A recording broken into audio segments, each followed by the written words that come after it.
Hi, and welcome to Real Chats with Real Student Athletes. My name is Brett Ashley Davis, mental performance coach, and I'm here with Jerome Boyer. And I'm going to quickly introduce Jerome, just so you get to know a little bit about his background before we start our real chat. So Jerome Boyer is a student athlete at Rider University and one of the captains of the Rider track and field program. He is a sprinter, and ready for this, he runs the 60, the 100, the 200, the 400, the 4x100, and the 4x400, as well as the sprint medley relay and the distance medley relay. He's been running track since his sophomore year of high school, and his primary event as an individual is a 200 meter and the 400 meter. His student athletic experience at Rider University has been quite unique, especially at the Division I level. He was a freshman recruit walk-on and the slowest 400 meter sprinter in the recruiting pool. But by the end of his freshman winter season, he was not only the fastest sprinter on the team, he was also named All East performer at the IC4A regional meet in Boston and the 4x400 meter school record holder. At the MAC championship for outdoor, he was the 400 meter finalist and the 4x400 meter champion. During his sophomore year, an injury did set him back, but that wasn't going to stop him or take away his season. He pushed forward and was able to set another school record in the distance medley relay. Overcoming that injury kept him in the race, but COVID canceled both his outdoor season for his sophomore year, along with the indoor season during his junior year. Just when you think it's over, Jerome picked up a few medals and became an All-East performer at the regional meet once the season resumed. His senior year was his biggest breakthrough yet, becoming a two-time MAC Athlete of the Week performer, Athlete of the Month performer, a silver medalist in the 400 meter for indoor and outdoor season, a bronze medalist in the 200 meter and in the 4x100 meter relay, re-breaking the indoor 400 by 400 meter rider school record for indoor, and breaking the rider sprint medley relay record at the Penn Relays, and becoming a three-time MAC champion in the 4x400 for the year. Whew, let me take a breath. He received most motivational athlete and Bronc of the Year awards from the SAC program in the spring season. His graduation ceremony was just a couple weeks ago, and Jerome is ready to enter his final year of eligibility for track as a graduate student at Rider University. Welcome, Jerome. Hi. Hi, everybody. That's quite a lot. I'm so happy to speak with you. I first want to say I follow Brett Harvey, who is one of your coaches, obviously. And I follow him on Instagram, and he's constantly tagging and supporting his athletes, and I love it. So I always follow his stuff. And I came across a tag with you in it, and your Instagram handle was Boyer Mindset. I love it.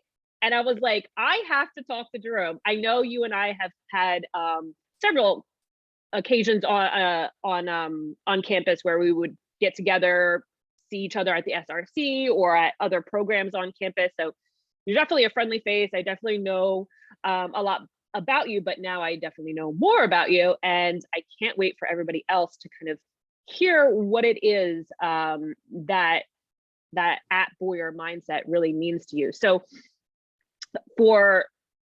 I want to start off that having the right mindset for maximal physical performance is key. So tell me, has this always been a priority of yours throughout your track career, or is this something you started to focus on just recently? For me, I want to say it mostly started something like kind of more recently, but I guess since maybe sophomore year, definitely sophomore year. I definitely went through some hardships during freshman year, just coming in as a freshman, and I really focused on mindset since I am a psychology major, and one of my career goals is to be like a sports psychologist. So a lot of the times I would really have to focus on mindset, because I feel like mindset is where it starts, where your mindset before a race, before the day even, and how you prepare for the day all starts with your mindset. So for me, kind of still answer the question, it started something, again, around my sophomore year where I want to improve, not just physically, but mentally as well. And I want to kind of hone in on something that you just said, like coming in freshman year and that transition, right? High school sports to college, Division I, track. Big difference. No? So, yes, to answer the question, yes. I will say in high school, a lot of the athletes, especially during like my recruiting pool, we were like the best out of school. Like we were best around like our county or even the state. And there sometimes can be like a mental barrier where it's like, I'm coming in out of like high school. I have my own records at the school and I'm able to like, probably do the same thing at the college level. It could be a real mental barrier because you're used to performing this way, but then you have to change certain ways to how you perform at a different level. So it could be kind of struggling. For me, I kind of saw it as like just a chance to grow. At the time, I had an amazing captain named Russell Malco, who's been a graduate writer, Okay. and he definitely pushed me and the following freshman to go beyond what we were, and it kind of helped me along with the transition because he saw a lot of belief in us, just like our coach did, and it kind of helped with our mindset to become more than who we are. Yeah. So a couple things I want to break down there. Oh, I heard you say, at your high school level, you were the best of the best, right?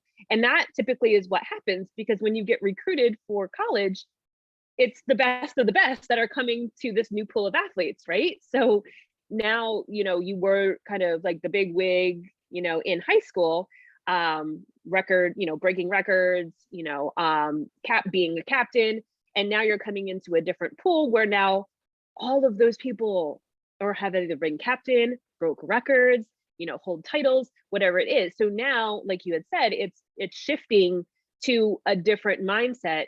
So can you talk about a little bit about what maybe some things you learned from your mentor, which I think is awesome. I think every athlete coming in freshman year should have a mentor, meaning someone, that's gone through the program, which would be your track and field program, somebody that's on the team, right? An upperclassman. So can you kind of break down maybe what are some things that he told you in order to, transition that mindset from high school to division one? Yeah. So most of the times he would definitely talk about his work ethics. What really showed it. Like he wasn't a person who kind of speech much, which I kind of I guess learned from him too. Because I mostly do all my work through physical activity. Like I show you that I can do it. And a lot of the times, like, when you show people you can do it, they have a belief that they also can too do it. Especially with like track, like for example, I know Usain Bolt is like the world record holder and the two famous athlete, fastest man in the world. A lot of times when they thought record times were impossible, he physically showed that. So with my mentor, Russell, he really showed like if you put in the time, if you put in the effort, you stay consistent, you can run these fast times. And I really took that kind of to heart. And another thing he definitely mentioned was don't overburn yourself. And I definitely knew what he meant freshman year. Because again, I was trying to work the hardest to be like the fastest person. So I'll be going in like, if we only had a lifting session Mondays, Wednesdays, and Fridays, I'll still be in there Tuesdays and Thursdays trying to like think I'm doing something, but Right. sometimes be kind of going backwards. So I actually had my body and mind to kind of rest. So physical activity, showing that you can do it. Do not overwork yourself, and pretty much just trust the coach. That was one of the biggest lessons. Because a lot of times, when a lot of transitions from high school, senior year into freshman year, you're changing coaches. So one coach may have one style from, the way you kind of feel comfortable doing it, but when you get into a new higher level coach, it may feel like this doesn't feel right. So you start to kind of disbelieve, like what he's teaching us, does it even really work? So honest, like you could ask coach yourself, I trusted him since day one. But I may not know you like that at first, but I have to because you're my coach and we wanted both success. So I would say those are like the top three things I learned from my mentor, Russell. That's awesome. So it's, walk the walk, right? Do the work. Follow the process, which is, if it's lift 3 times a week, it's lift 3 times a week. Not lift 5 times a week. And then trust trust your mentors, trust your coaches, trust the people that are there to guide you. They're there for a reason, right? They're a coach for a reason. You know, they know what they're doing, even though, you know, you may not think that. Being able to trust the person and follow their lead is critical. So those are awesome. I love that. I love that. So I want to get back into, I know you mentioned psychology grad, right? So what are you doing your master's in? And have you worked with a mental performance coach, or are you, but you're looking to be maybe a sports psychologist? Kind of like, what's that path look like for you? So for right now, I am going back to writer for my master's in organizational leadership. Okay. But I do want to do the clinical mental health counseling. So I could be, you know, a counselor and talk to people. And Awesome. pretty much to answer your second question, so I actually, she wasn't really a mental coach kind of person, but Okay. like labeled that, but I saw her as that. Her name was Okay. Joanna. She's a bodybuilder actually, and Okay. she used to work at Ritter at the Success Center. So I will go in there Wait, weekly. what's her name? Joanna Bloom. Yes, I love Joanna. She's So awesome. So I used to always go in there and talk to her about like anything that I'm going through, because she used to do track at Rider as well, so she kind of knew where I was coming from, and her really connected a lot, and so that was the person I would go to kind of like just talk about everything I'm going through and how can I still improve on myself. Right. Yeah, so she. Yeah, I know she had an injury in track and field as well, because I remember her coming into the SRC and kind of doing some recovery work and kind of just really working on her rehab. And she was a hard worker too, and always had really good conversation with her. So that's awesome that you had the opportunity to, you know, speak with another athlete at Ryder, and someone that you would be able to talk to about getting better, right? Growth. So I'm sure you've heard multiple times, it's the process over the outcome, right? Or maybe you haven't heard of it, but trust the process, which obviously that was one of the things that you said you learned through your coaches, but you know, not to focus on the outcome, focus on the process instead of the result. So obviously you've had much success over your time as a student athlete at Ryder. So what is your process when it comes to preparing for your season and your meets? Like, how would you break down how you get to building your process? Okay, so in track specifically, well, this could be applied to all sports, but I know one quote I used to always take from Usain was, in order to get success, you have to start early. You have to start early, especially with track, because track is already a long season itself, and start even more early is an even longer process. I kind of over time I kind of understood how the game works now by starting early. Start more early, like in conditioning, developing your speed base and everything like that, and you consistently do it over time. And it could be applied to all sports. And you do it consistently over time. You're preparing day after day, week after week, month after month, and it all adds up to when race day comes, where you're physically prepared. And to stay mentally prepared, for me personally, I used to always watch like motivational, like listen, not even watch, but mostly listen to motivational, like either podcast or audio, and that would help me get ready for the day, to conquer the day, so that then I can then conquer the week, where I can then conquer the month, and then next thing you know, I can have a great year.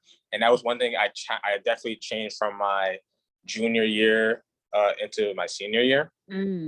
And it looked like it definitely played dividends. So I'm currently technically, even though I'm like on a break right now, that's something I like to keep in mind, where I can still start, you know, early and really down the road get that success down the road. Yeah, I mean, there are so many great things that you said within this little segment. Consistency, being consistent. I mean, they always say 99% is a bitch, 100% is a breeze. Like, just stay consistent. And you know, what does consistent mean to you? It means getting up in the morning, listening to your motivational quote, and starting early, meaning having your foundation set so you can keep building on it day by day, week by week, month by month. So I think it's critical for, would you say that your motivational, I guess, podcast or YouTube clip is a part of your AM routine? Yes. That's how it starts to set up the day. I'm even still continuing back up now, and I mostly should be doing it during school, but it's kind of hard to. I have a thing called the Miracle Morning, where from like you give that 1 hour to yourself, and no phone. You don't wake up with your phone. You don't check whatever. You put the phone away, and you get the time and space to be you for a minute. So I'll give you a quick rundown how it looks like. It's pretty much 10 minutes broken down into six 10-minute sessions. Okay. First, it's, you know, you do your whatever you do for your hygiene, like brush your teeth, go to the bathroom, everything like that. The second 10 minutes for me is meditation. I do 10 minutes of like guided meditation. I find a quick YouTube clip, 10 minutes, put in the earbuds. So going to the third 10-minute session is I actually start incorporating this now. I actually do 10 minutes of yoga. So I know somebody on YouTube that I follow that's just a quick 10 minutes of yoga, stretching, and that helps me get ready, kind of get more energized, because you can still probably feel sleepy from the meditation, but the yoga kind of wakes your body up. Yeah. Then I go to the fourth 10-minute session, which is reading. After that, I do my own like either spiritual guide for the next 10-minute session, and then the final one, which I just recently switched it to, like doing like a LinkedIn learning, where I could learn anything on LinkedIn for like just a couple of minutes, just listening to it, and then that's how I start my morning. And then I listen to the motivation, and then I also my stuff with prayer. So that is amazing. I love that you just broke that down. So is this something that somebody can find, like the miracle mindset? Is that what a miracle morning? Sorry, what was it called again? Miracle Morning. That's Miracle the title. Morning. Yeah, there is a book, I believe, called The Miracle Morning, and I believe, or a podcast even. I think it's either a podcast or a book or both. But if you type in Miracle Morning, they have like a whole guideline on how to set up your morning so you can have the best of your morning, but also leading into having the best of your day. And that's where it starts. Like, fill your cup up first so you can fill up, you know, others, and then fill up the rest of your day, right? I mean, I think it's so important. I know a big one for me is sweat before screens. So when I wake up in the morning, getting my workout done, like you said, not using my phone at all, not checking Instagram, not checking, you know, email, nothing. Just go, I wake up, do my hygiene in the morning, hydrate, get downstairs, turn on my video, and get my workout in. Like, and that's my morning routine. But I love the 6 segments of 10 minutes that equal up your hour as your AM routine. I think that is, if anything, if people take away anything from this video, I mean, there's a lot to take away. There's a lot to unpack here, but I think that is so important, because if you look back and listen to the intro of you and all of your success throughout the years, especially senior year, I mean, it correlates, right? It's one and the other. Like, your morning routine and being able to be disciplined with that, be consistent with that, the discipline and consistency within the physical performance is almost like on autopilot, if that makes sense. Oh, love it. Let's see. $1 million question. Yes. I love to ask a lot of people this, especially people that have experience with either sports or their careers or business, anything. What do you know now that you wish you knew as a younger student athlete just starting out? Nutrition. Nutrition. It's got to be nutrition for me. Like, so even my boy James knows this. During my transition from sophomore year into my junior year, which is pretty much like during that COVID time. Yeah. I started questioning a lot about my performance. And I watched this Netflix documentary named, why can't I think of it? Normally I do. It's called, I feel like I know what it is, but I can't think of it either. um, Is it something about like meat? yes, like, Yeah. but it's mainly based around like vegan performance. Yes. I can't think of the name, and it's really bothering. You got the Netflix. Yeah, I know what you're talking about because I've heard a lot of people talk about this. I know, and I really, really wish I knew the name. Vegan athletes. Game Changers. That's what it was. What's it called? Game Changers?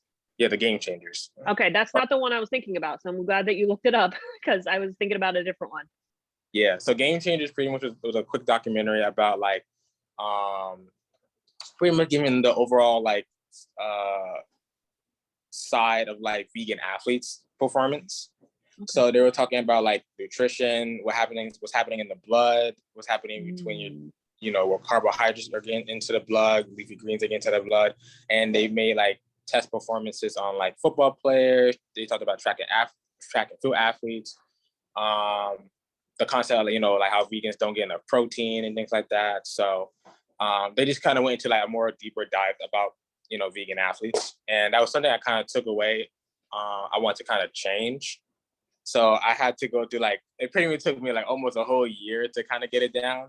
I'm not a vegan I'm not really a vegan, but pescatarian. So okay. I fish still. So I eat fish as like my main source of protein, with eggs and everything like that. But the main point is that I had to change my diet.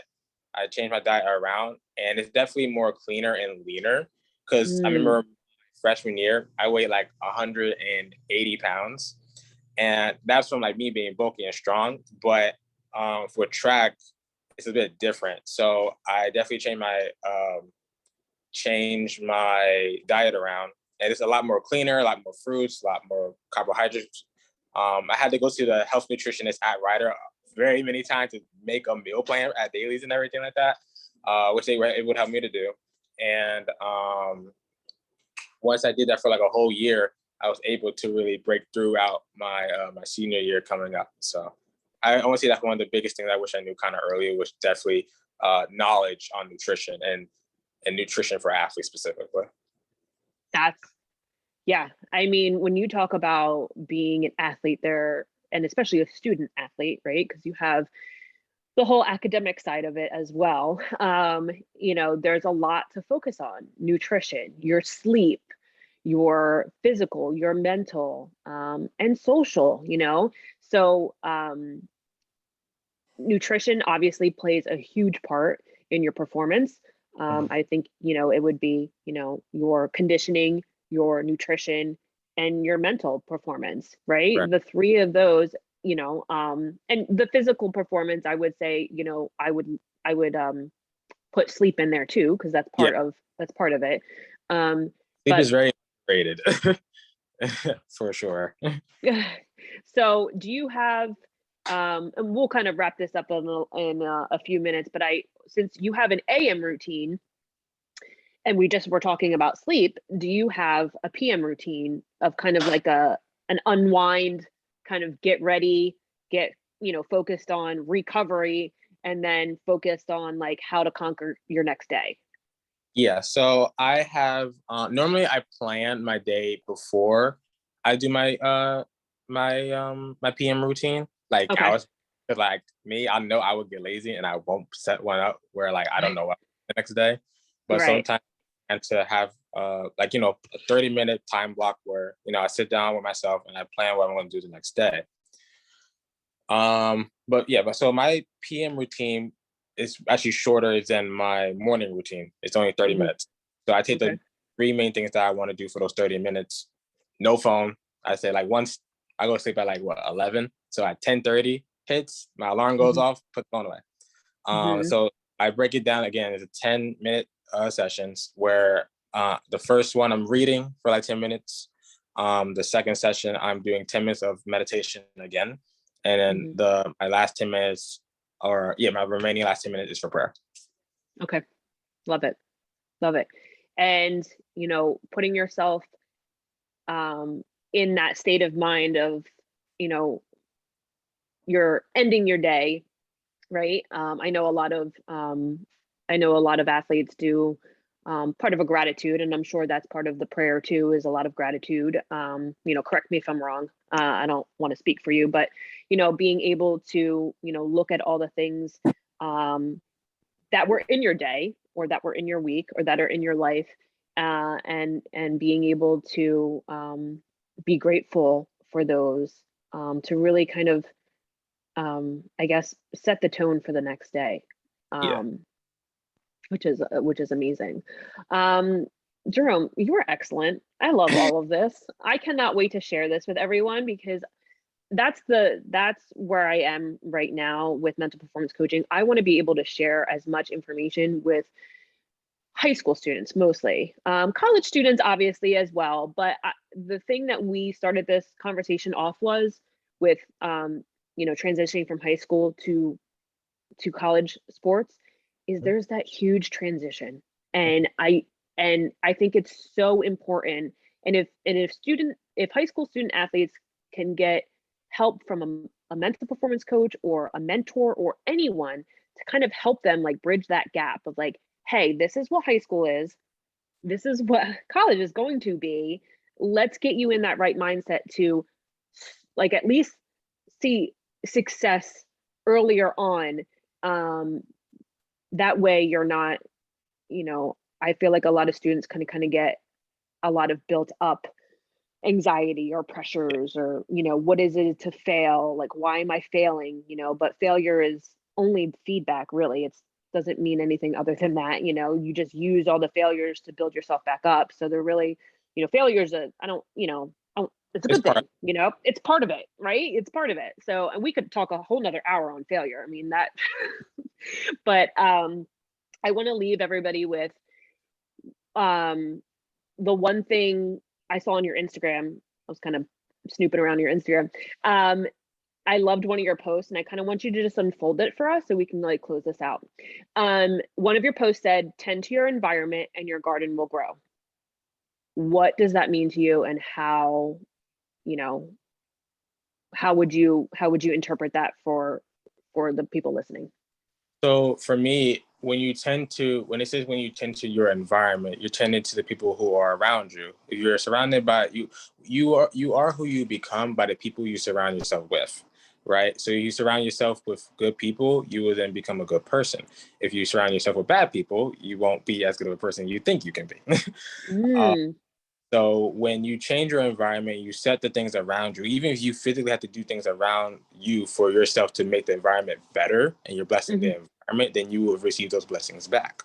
And then you are able to show growth in not only within yourself, but also in the environment. So when in terms of leadership, when you're growing your environment will then continue to grow you.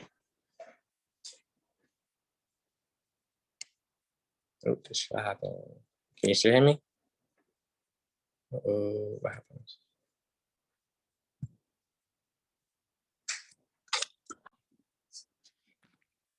Hello?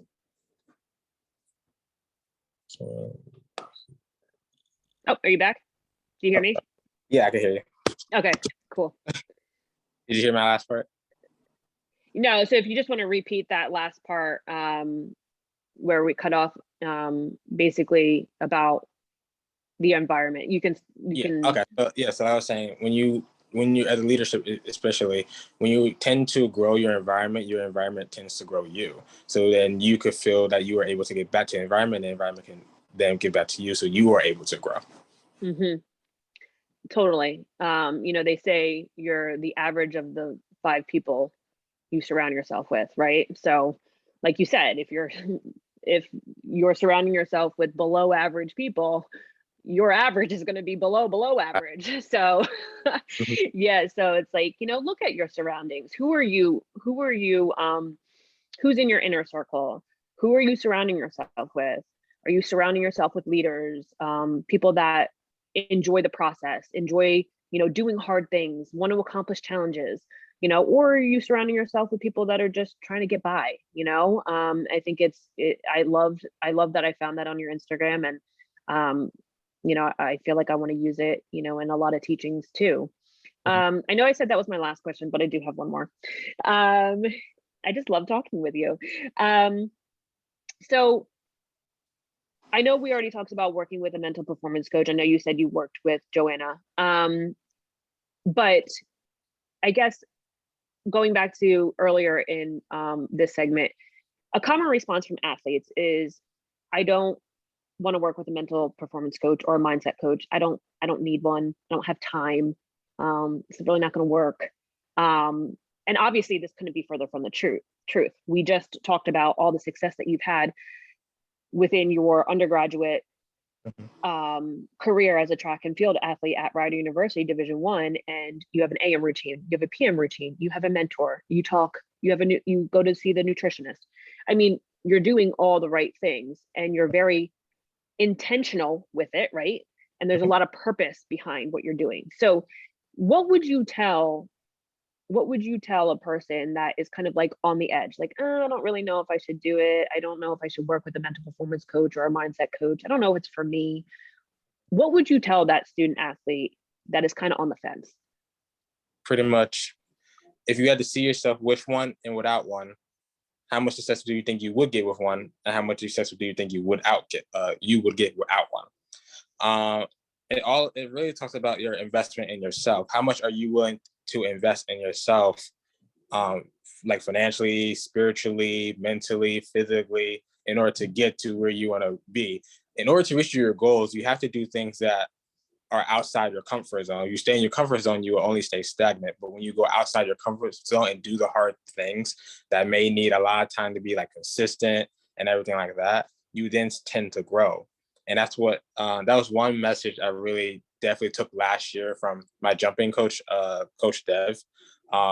He was talking about growth.